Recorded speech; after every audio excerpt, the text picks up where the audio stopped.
Here's the question. How do you make the impossible possible? Simple. Remove the I am, the ego. Now, how do you step into that newfound possibility? With a series of small intentional steps. Never forget, the greatest among us started from humble beginnings. But to truly unlock your potential, realize you're here for something greater. If you're yearning for more than just a good life, let's take that small step together to reach greatness. Welcome to the Greatness from Small Beginnings podcast, where we're talking to those who have gone from mediocrity to motivated, overlooked to overachieving, forgettable to unforgettable. Are you ready? Let's go.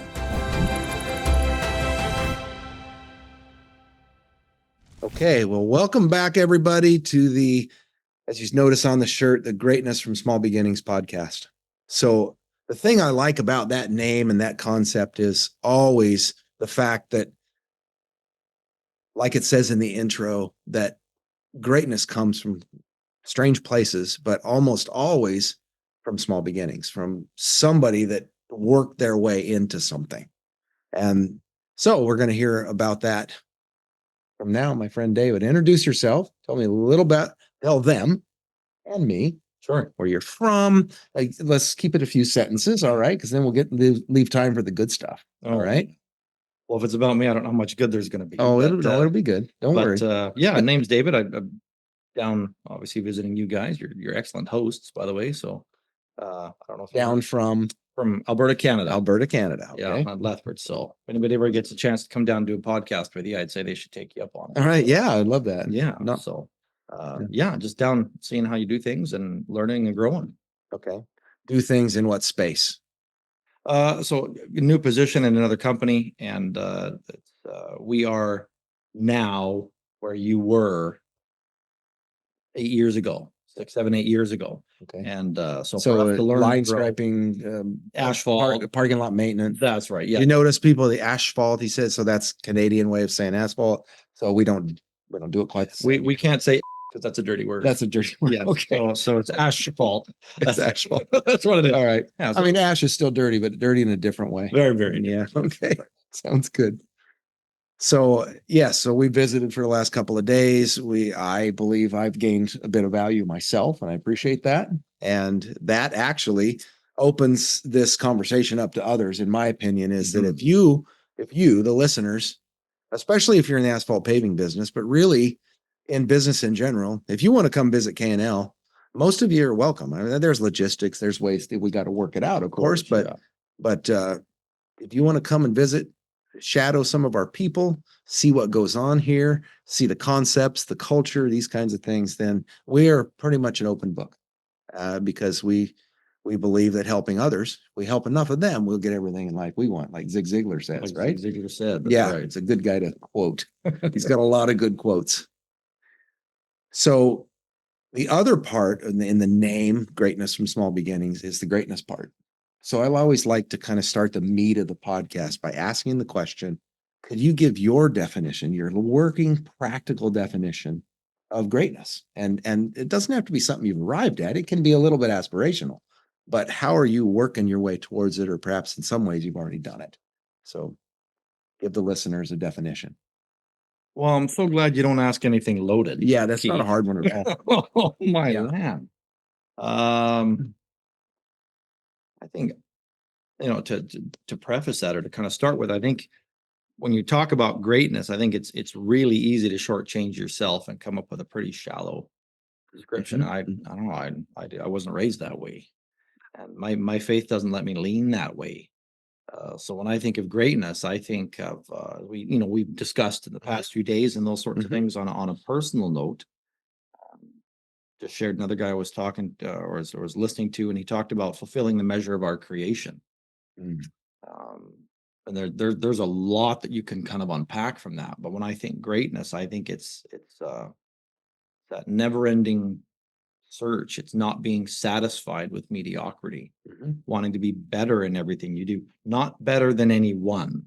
Yeah, just better in the things that you do. Yeah, your best or your better. Well, exactly. Yeah, exactly. Yeah, I appreciate that. I resonate with that kind of thinking because I believe that we've all been put on this earth to let's look at the negative side of it, to not be average. Like No. average status quo is kind of boring. It's kind of halfway. Mhm. And when I meet people and I see people and I even even people of faith, unfortunately, even like other business owners that seem to be okay with, my goodness, a 3% increase in their Yeah. business in a year. I look Oh, at that and I say 3%, that's going backwards when you look at inflation. yeah, you're not And covering it. You're not yeah, covering you're not actually covering your costs if you do that. And that's honestly a terrible way to live. Not that goals we should buy in all the way, like the goals are the only thing, but goals and seeing out there and seeing vision for what we're perhaps can be, and then perhaps supposed to be because we can see it, yeah. is really a good way to find greatness, like continue to redefine it.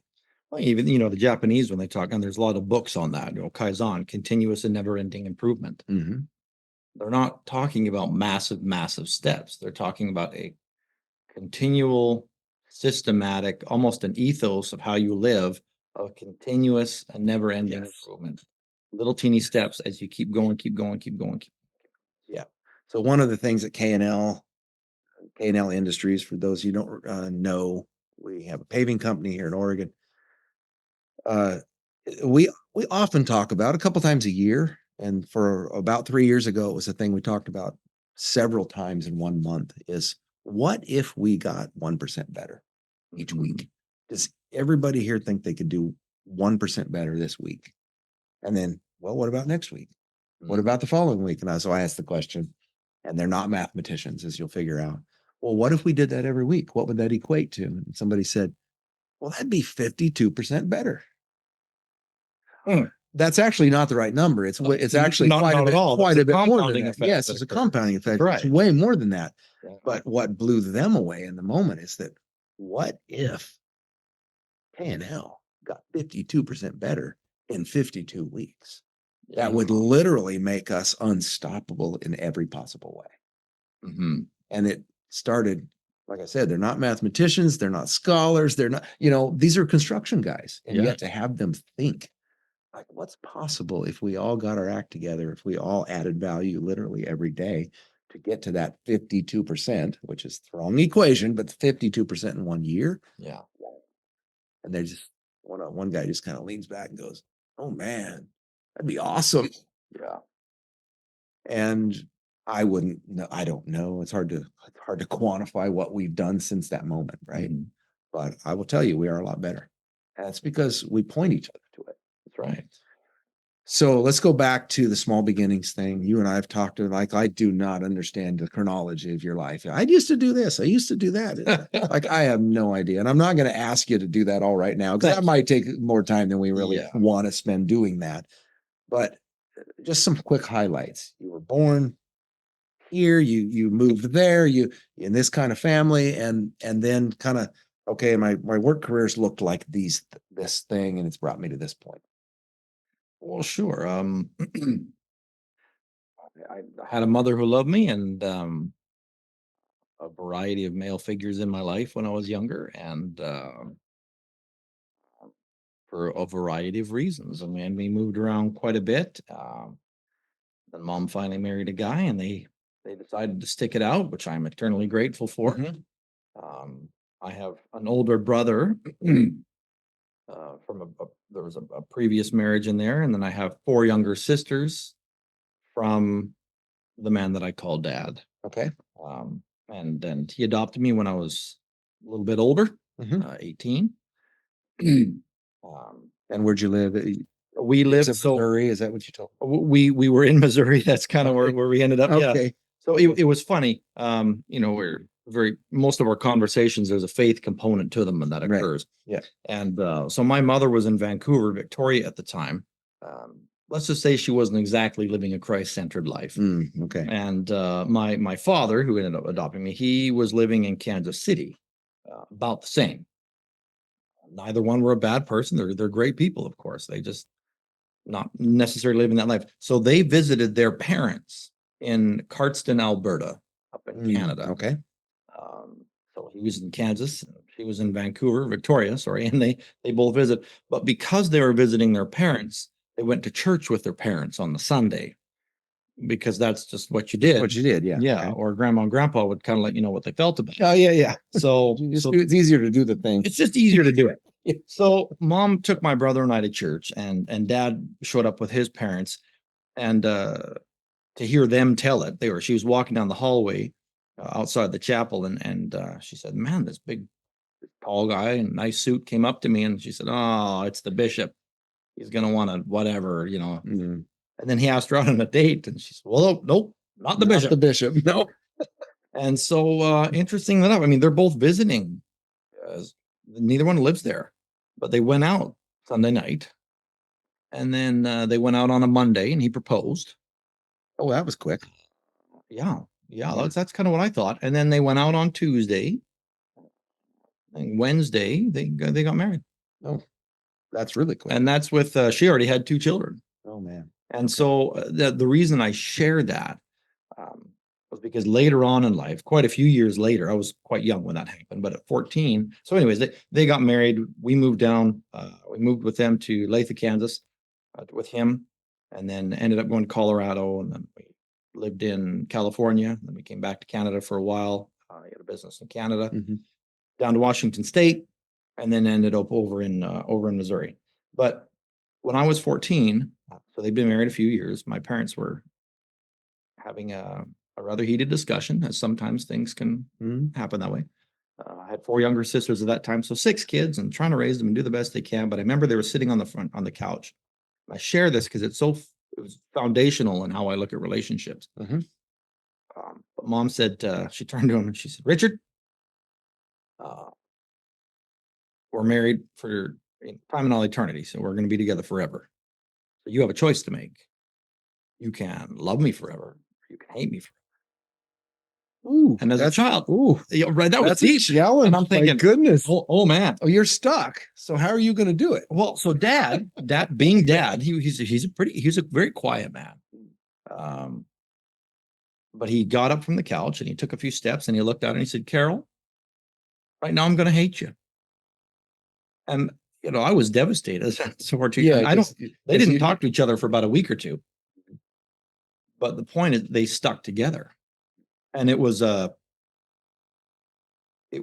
momentary issue.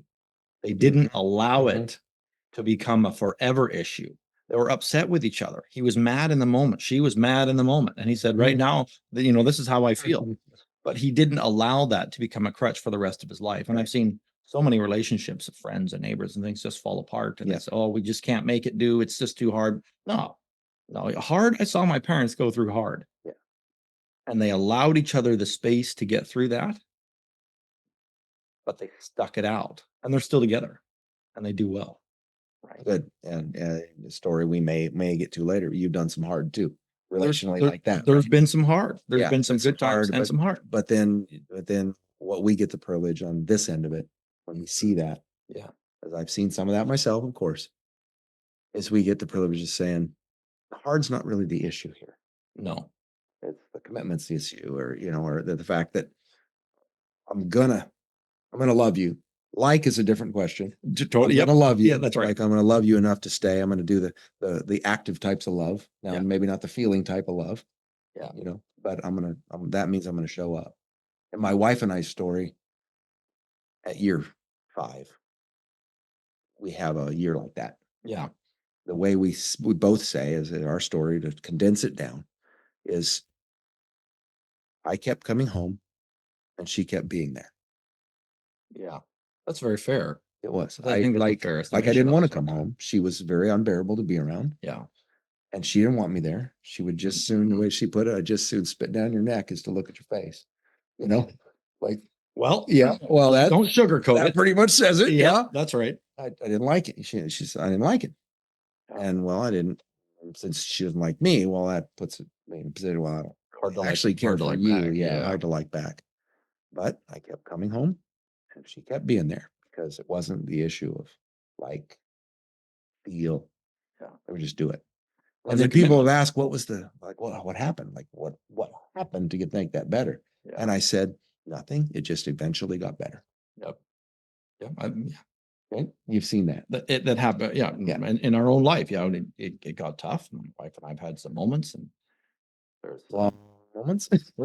some of them are long moments. And I was surprised when this happened. But you sit down, and I just feel so blessed that she, even at that time, was able to open up and articulate her feelings. Mm. I'm not the best at articulating those things. Mhm. I mean, I'm in sales for good or for bad, and so I can describe a product, and we'll discover what the you may need in order to make Yeah. sure you're Yep. getting what you want. Yeah, sure. But when it comes to other things that matter, such, feelings and being able to articulate Mhm. how I feel about certain things, that's tough. And so It luckily is tough. she's far more gifted than I am. Yeah, well, So we do we do balance each other, counter. yeah, It's in a good in marriage, a good, yeah. that's Good marriage. what happens. And so there's that acceptance on both ends and working on both ends. And I agree. It just seems it eventually got better. And as I think I mentioned, you know, yesterday or day before yesterday, I was talking with a friend about it, and he said, "Man, I can't believe the guys didn't split." Yada yada. And Mhm. is Mhm. that always there? Does it get brought up? Does it? Well, no, we remember it Mhm. so that we don't repeat it. Yeah, and it becomes part of a conversation sometimes. It's a great Exactly. lesson, a good milestone, perhaps. But Right? but hurt feelings are not there anymore. Yeah, right. And our marriage, after we went through those hard times, is far stronger and more stable than it Mhm. ever was, even in the Mhm. best of times. Mhm. Before, Yeah. no, because we've worked through something together that Yeah. could have been Mhm. completely traumatic and destructive, Yeah. and turn it into something else. Right. It turned into something else. Like we didn't will it in, right? No, No, because our will was off. that's right. Yeah, we've noticed that too, is that our will was both off. Like we didn't like, Yeah, but we kept doing the thing and kept showing up, kept being there. And just next thing you know, we noticed one day it got a little bit better. yeah, And then a week later, oh, you guess what? It's a little bit better again. yeah. And anyway, that's good. So entrepreneurial adventures in your life. So let's just run through the chronology real quick. Oh boy. I mean, it's do it quick, and then we'll Okay. just come back to something. So the first entrepreneurial venture I think I was in the third or fourth grade, Yeah, and started way further back than I way thought. well, I had a group of friends, and at the time we wanted to start a club. Okay. Well, I think we said gang, and my mom called Oh it yeah, club, yeah, yeah. It's not a right? game. And we called ourselves the Fruit Police, which is so silly. We drew pictures, so we had awesome orange and radical raspberry and whatever, and we needed leather jackets. You understand? Of course. And they had leather jackets at the DI, so the used clothes shop in town. Mhm. My parents are not paying for leather jackets for a grade 3 and grade 4 kid. Yes, of course. So what I did though is I convinced my dad to take my money. At that time, the nearest Costco was 2.5 hours away. Mm. So he went to Costco and he bought a box of red vine licorice, the long pieces of licorice. And anyways, I think I got 3 boxes. So I took those boxes of licorice and I went door to door in our neighborhood and I sold them to get the money to buy these leather jackets, these used leather jackets from the thrift To store, start the fruit business so that we could have our gang. in third grade. And, Okay. So then what was the next? next from that, uh, man, there's a variety of things, but there was a gap. We moved around quite a bit in Yeah. there. We moved from one place to the other. Dad's dad's, as far as I can recall, he's always worked for himself.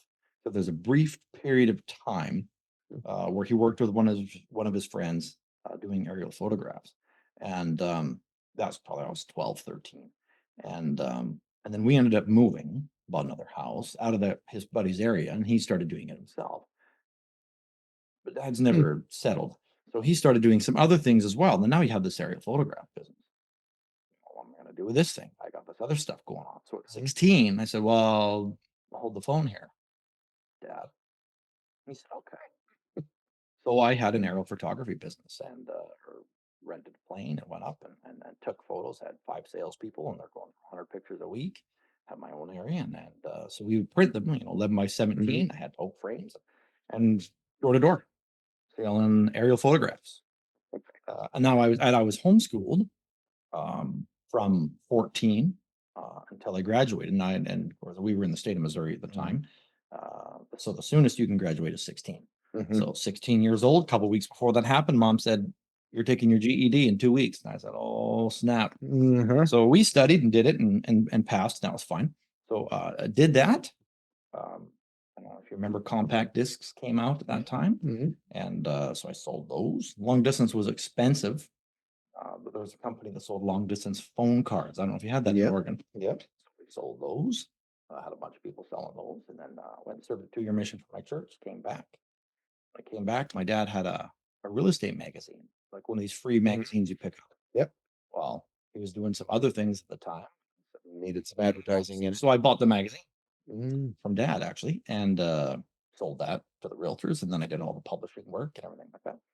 Moved back up to Canada and got a degree, worked for other people doing that, and then had a few jobs up there. I managed the international center for students. I was operations manager at the university up there, and filling gaps, working at a furniture store, working at, selling.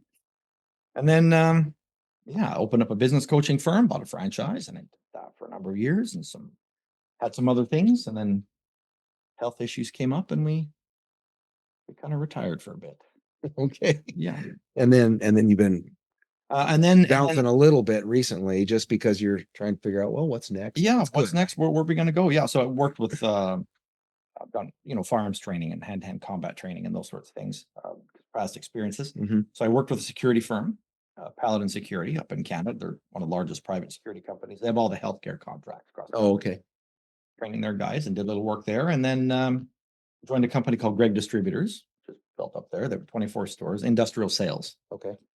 So hydraulic hoses and fittings to And you Gatorade were and safety vests. director of sales or something. Yeah, at the in the Lethbridge location, and Okay. working with other Okay. sales guys there. All right. Did that for about 6 years, Okay. and the opportunity came to join JB Lines, which is the company I'm at now. Just started with in sales once again. Sales, of course. Yeah. So we prayed about it, felt good, and that's where I'm at. That's where you are now. Yeah. Okay. Which brings you here.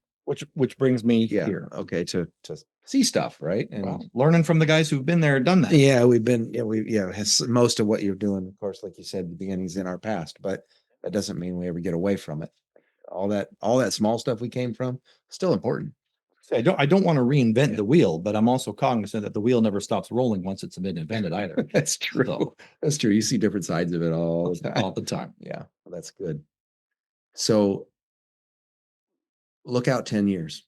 What do you think? Like maybe it's JB Lines, maybe it isn't, but for you, your family. So at that point, you'll have a roughly like a 32-year-old daughter. Your son will be 20 something.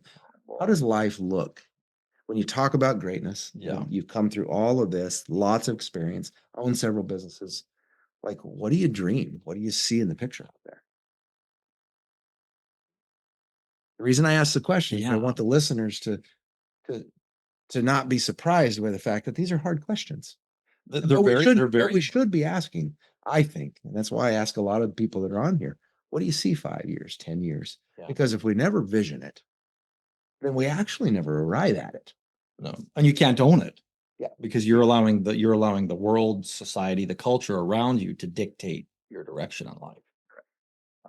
So I do have some definite goals. I have things Mhm. that I work at every day that are the most important, and but they're family centered. Yeah. Uh, That's why I kind of, man, Yeah. Matt, like we've known each other a few days now, right? Yeah. A week. And I know that family's pretty important. Well, And so that's why I said, okay, your daughter will be 32, Yeah, son will be 20. he's got to be 20. Like these are big switches. Like you have 4 kids, Yeah. right? And I do. there's so I just said the oldest and the youngest. There's a couple more in there. Yeah. But those ages of when the family's important, your kids are of course part of that. Yeah. And then by then you might have 2 or 3 married, might have some grandkids, Might have right? grandkids. Yeah. And so that is actually all part of what I call the 10-year plan, where it's this picture, and you take one of those chalk pencils, the artist ones, Sure. and you just mentally draw these pictures. Yeah. Now, couldn't you take an eraser and erase it? Yeah. Yeah. You But could they're go there. over the top, wipe it out, and do a different one because it's 10 years out. Yeah. We don't have a crystal ball Yeah. to say how we're going to get there, but it's important to dream. To dream. Well, I- I've really, I strive for success, in whatever I do. And I know everybody's got a slightly different version of that. Sure. But my definition of success is being able to do whatever I want whenever I want. Mm. Now that requires uh, self-discipline and perhaps some training and focus to want to do hard things. Yeah. That also requires money's not the most important thing, but that requires some finances. Yes. Um, so 10 years down the road, my oldest she's married, but she may have a few children of her own. Mhm. And I want to be able to go and see my grandkids. And I want to have such a home that she feels uh, safe and accepted there. My son-in-law feels safe and accepted, and they're happy Mhm. bringing their children to the grandparents' place. Mhm. I want that. Yeah. And so that means we need to nurture in this stage of life. Mhm. Like, I'm a grandparent. Yeah, that's right. In the prior stages of life, I did begin to nurture. Well, what does it look like to prepare myself for that? Like, will I ever really be prepared for something I don't know? Like, 'cause it's uncharted territory. That's right. Maybe not, but how do I prepare myself as a person Mhm. in the areas that are important to me, the values, which is family, which is wisdom? I want to be the sage for my family. I want to be Mhm. the guy that knows stuff, not the facts, but the concepts. Yeah. I want to pass the values. So that means I need to be value based and I need to dig deep into those values. Right. Yeah. And have value and yeah, and give value. Yeah. So that's what I'm hoping. I'm hoping in 10 years our home is one where all of my children always feel comfortable coming home. Mhm. We're very lucky right now. My two oldest are moved out. My oldest is married, but they live in the same town. I'm very grateful for that. They're going to Mhm. university Yes. in our city. Very grateful for that. Most Sundays, if you came by my house, everybody's around the table. Mhm. And it wasn't until they had moved out that I realized just how precious that is. And I tried not to take any of that for granted. I love it and I want Yeah. them to know that I love it and I love them. And when they're there Yeah. to make sure that it's a safe place and it's a place of peace, Yes. and they want to come home. Yeah. The peace is really important. Mhm. It's been a hallmark of what we try to be here.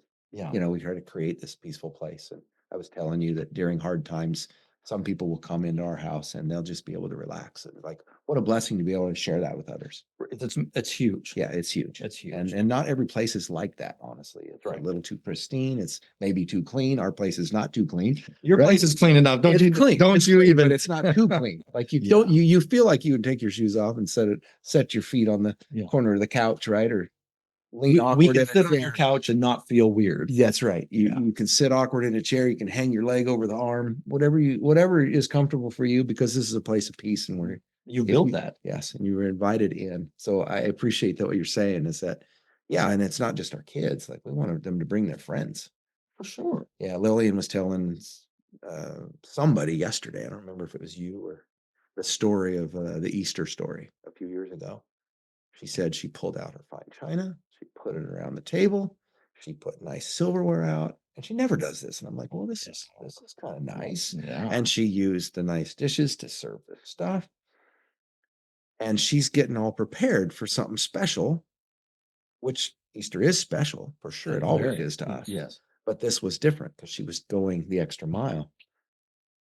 And just after she set the table, her daughter walks in and says, oh, we got three more coming. We don't have enough nice plates or places at the table for three more. Mhm. And then someone else says, oh, yeah, and we have two more coming. She said, never doing it again. Not because she was angry, but because you know what? I want my door to be unlocked and open for anybody that can walk in, especially if they're hungry. And that it's a place of peace and acceptance to anybody that wants to sit at my table. And I will never I think to interpret for her. Yeah. She didn't let those nice dishes stand in the way That's right. ever again. Yeah. She had an expectation that time. Once it was blown out of the water, she'll never go back. She said, yeah, No, I'm not doing it again. Now we might use the nice dishes, but we're also not constraining any possibility that we could have a dozen more people in our house for a meal because you know what? We're gonna have them in no matter what. That's right. And so I thought that was a great story that I hadn't forgotten about it, but but it was a good story to hear yesterday when she Mhm. told that. It's like, yeah. So let's lower our expectations and make the place comfortable.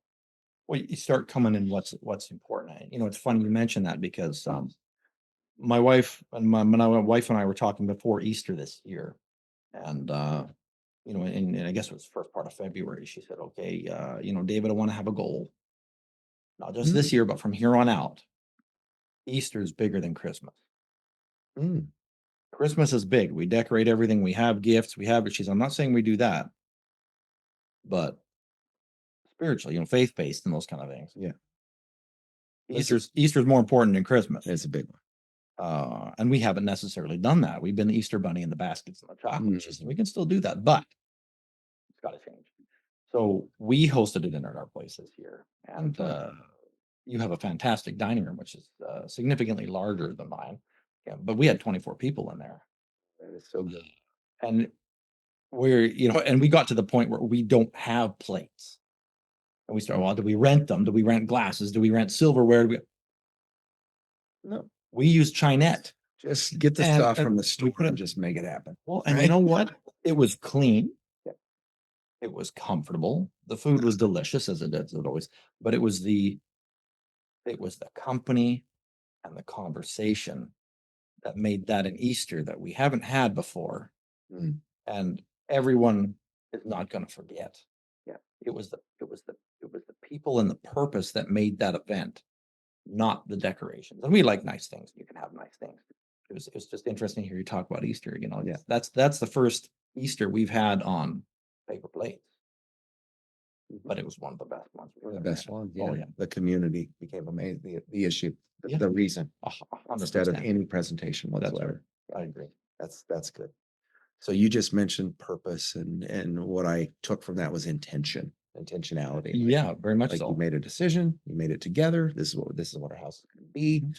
and you did the thing. So what else in your life that you can encourage the listeners with that, and maybe we're turning towards business. That's up to you, but that you if you can be intentional in a couple of areas, then you may see that success as you redefine it as you go, of course. But Mhm. but what areas are you naturally bent towards, or that your mind goes towards? You're starting a new venture with this new company. Yeah. So what are you going to walk through that door? You've barely walked through, Yeah. right?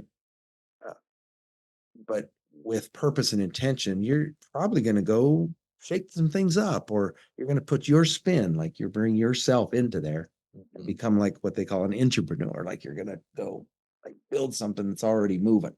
You're going to Yeah. build as you go. As we go. So what kind of areas do you see that you can encourage the listeners with, that would be like, if you had to be intentional in one area, it'd be this, choose this one.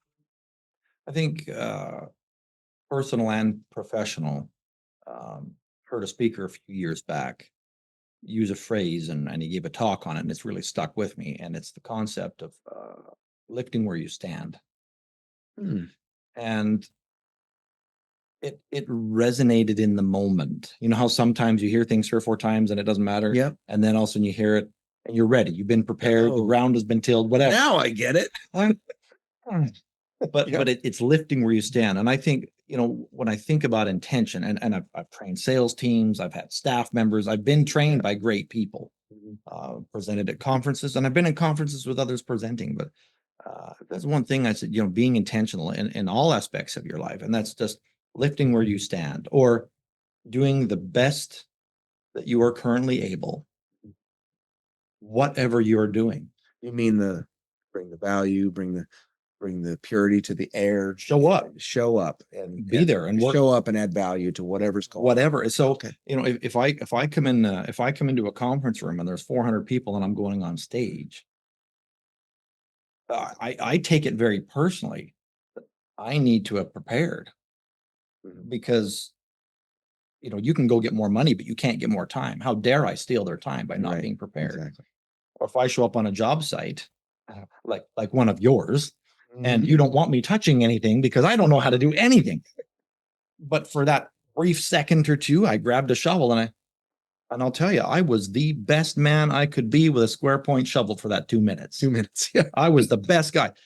It's just, yeah, like being intentional, as in, and like I said, lifting where you stand, doing the absolute best you can, wherever you are. No matter the constraints, like, because you're never, You're not never, never, you're rarely going to be as good as you want to be at if whatever. I'm at home talking to my 12-year-old daughter who's struggling with bullies at school, Mm, or teachers that are pushing gender issues and these big things that kids are having to deal with now in a public setting, I'm present. I'm going to be the absolute best dad I can be for her in that Yeah. moment. Yeah. And if I'm at work, with these new guys, like you said, moving and shaking things up, I hope so, because I am going to be the absolute best team member and employee I can at JB Line, because I owe it to myself. I owe it to him to do that. And if there's ever a time where I don't believe in it and I don't feel like I can be, then I should go. Okay. Right. But that's so intentioning, like lift where you stand, do it. If anybody doubts the concept and how it works, I say, fun example is a group. Go pick up a grand piano by yourself. Mm, You can't. right. However, if you get, and I don't remember what the number was that we had, I think it was over 50 people around a grand piano. One hand on the ends of our fingers, we picked it up. Yeah. And we moved it because everybody lifted where they were. No superstars. That's a great word picture. Yeah. And Yeah. it works. Right. Yeah. One of my friends likes to say, there's nothing that you can break that we can't fix. Oh, And he Yeah. runs a Christian missionary organization. Okay. He and I also have teamed up on some stuff at our church. There was some big crises and whatever. And that was one of the things he encouraged groups of people with, is that Mhm. we can break stuff and we can mess stuff up, but there's enough in this room to fix anything that needs to be fixed. If we just point together, row together the same direction. So nice. Isn't that great? Oh, that's fantastic. Yeah. And I like the example of, we can pick up a grand piano. We can do a lot if we just work together. One-handed. One-handed. You're going to pick up a grand piano. Yeah. Yeah. So the way I always like to finish this podcast is have you imagine for a moment you crawl through this microphone and you're walking down a path, somebody's got earbuds in, or you're sitting in their car and they're listening to this podcast. Hopefully not watching it, but listening, right? Yeah. And you have a moment with them. You have 30 seconds to a minute to just sum up some of what you said, because it's been value-based. You've shared some important stuff. Or maybe there's one message still that you'd like to say. If I never get a chance to talk to any of these people again, what would it be? What would I say? You got 30 seconds to a minute to say it. What would you say?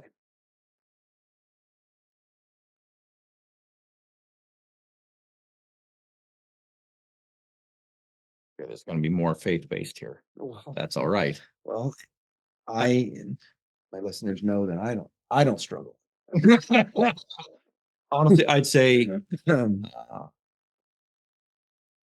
remember who you are.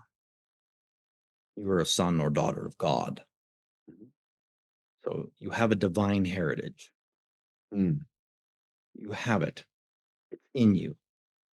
And, you just don't forget that. You're never alone.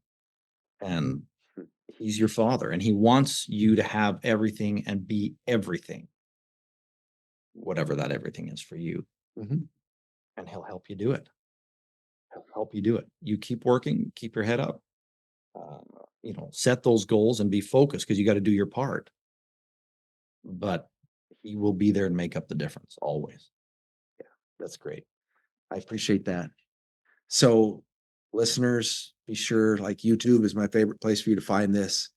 Keith L. Callaway on YouTube, and Greatness from Small Beginnings, of course, is what you look for. And you can find me, of course, on same name, Facebook, Instagram, LinkedIn. Where can people find you if they wanted to see something? You have any social? I don't right now. Okay. No. But you're in JB Lines. You might end up. I with will. that. I'll end You'll up. probably end up with it. Yeah. JB Lines, Lethbridge, Alberta, And- Canada. We've got some things coming. Yeah. And your last name. So Green. Okay. Yep. So David Green. So just watch for it if you're interested in more about his story. It's probably coming. I heard him say a few years ago, no, I have no social. And I went, he's going to get it. He's going to be on video before very long. It'll come. Yeah. So I'm warming him up here. Yeah. Yeah. So that being said, I'm gonna end like I always do, with a call to action. And that is, now go be great.